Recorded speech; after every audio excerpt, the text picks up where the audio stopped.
Hey guys, it's Eric here at Farpoint Farms. Check it out.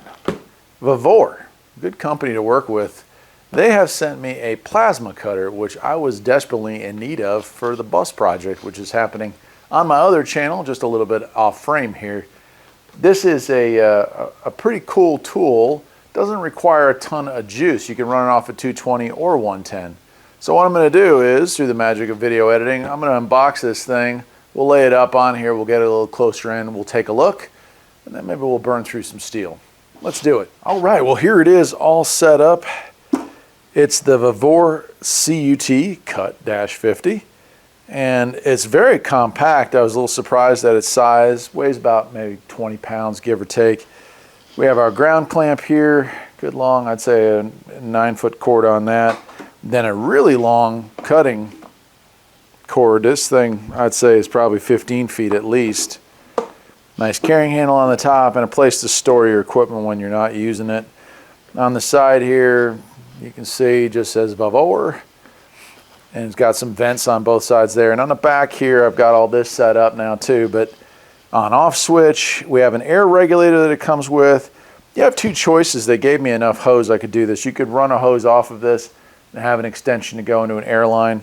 For me, I have air lines that wind out, so I just went ahead and put an air fitting directly on the regulator. And you can see it has a place for water condensation to collect. That goes in there. There's also a fan here in the back, so really nice there. The main unit, just a click start, does have a collector around there to hold on to things. And then our tips, it came with some spares. Came with 2 spares plus the rods in the center for it, so not bad there. So it does come with a 220 plug. Obviously you're going to get a better cut with 220, but it does have a 110 adapter, which is really nice.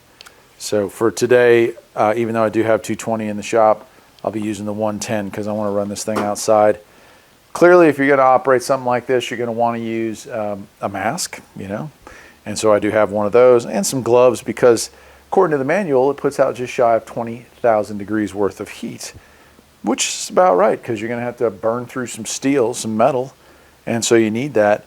Obviously, there's a lot of warnings in the manual, but before I even get to that, I will point out that it did come with everything you need to get this thing set up. It came with hose clamps, it came with hose, it even came with plumber's tape. So the machine itself has this nice manual. It's entirely in English, and it is 20 pages long or 19 pages long. Has some cutting thickness charts in it. Has troubleshooting, and even has like some hints on how to cut properly, which I think kind of nice because I've never operated a plasma machine before. I've seen them in use, but this is the first one I've ever owned. So there's definitely going to be a learning curve here. But overall, yeah, it's pretty nice. Up on top, it does have the some like warnings about electrocution. Obviously, you never want to touch both electrodes at the same time, or you get to find out what it's like to meet Jesus. But short of that, probably a lot of risk of burns and blinding. So not a toy by any means, not a toy at all. Now let's go ahead. What I'm going to do now is I'm going to roll this thing outside or just to the edge of the garage.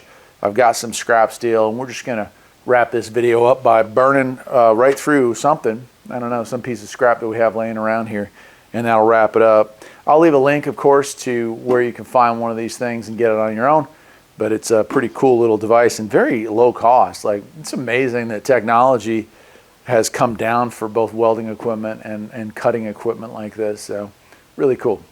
Let's do it. Okay, so I've got the air hooked up to it now. I'll go ahead and flip the switch on. Okay. And we have some cutting stuff here, 14mm steel at 65 psi, 10 to 12mm at 60, and so on and so forth. Plus we have our amperage. So right now the amperage is all the way down. We can roll that up. I'll put it right around 40 for right now. And I'll set the air, and we are ready to give it a shot.